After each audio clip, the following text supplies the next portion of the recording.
तो फूलकर बाई के काम बहुत समय पहले की बात है। राजस्थान के एक छोटे से गांव में एक सुंदर और संस्कारी लड़की रहती थी जिसका नाम था फूलकवर। फूलकवर अपने माता पिता की इकलौती बेटी थी और बहुत ही धार्मिक प्रवृत्ति की थी।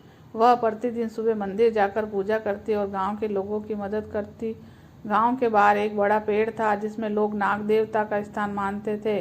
कहते थे कि नाग देवता स्वयं निवास करते हैं। फूलकवर बाई भी उसी पेड़ के पास जाकर नाग देवता की पूजा करती थी।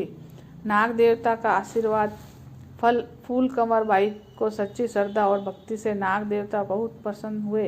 एक दिन नाग देवता ने सपने में आकर कहा, बेटी मैं तुम्हारी भक्ति से बहुत खुश हूँ।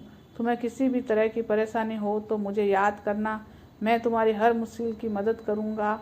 फूलकवर ने नम्रता से कहा, हे देवता, मुझे आपसे कुछ नहीं चाहिए, बस आप मुझे सदा आशीर्वाद देते रहे। नाग देवता ने मुस्कुराकर उसे आशीर्वाद दिया। संकट और नाग देवता की रक्षा। कुछ समय बाद फूलकवर बाई का विवाह एक अच्छे परिवार में तय हुआ। विवाह के बाद वह अपने ससुराल चली गई, लेकिन ससुराल में उसकी सौतन ने उसे पसंद नहीं करती थी और उससे जलती थी। एक दिन सौतन फूलकवर को मारने की साजिश रची। उसने जंगल में भेजा और सोचा कि वहाँ जंगली जानवर उसे खा जाएंगे। फूलकवर को जब इस प्रचंड का पता चला तो उसने अपने मन में नाग देवता को याद किया।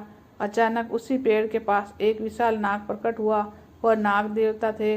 नाग देवता ने अपनी शक्ति से फूलकवर को बचा लिया और उसे ससुराल वापस भेज दिया। ससुराल में बदलाव। जब ससुराल वालों ने इस चमत्कार के बारे में पता चला तो वह बहुत चकित हुए। उन्होंने फूलकवर बाई को भक्ति और सच्चाई की स्वीकार किया। सौतन ने अपनी गलती के लिए माफ़ी मांगी और उसके बाद सबने फूलकवर को बहुत सम्मान दिया।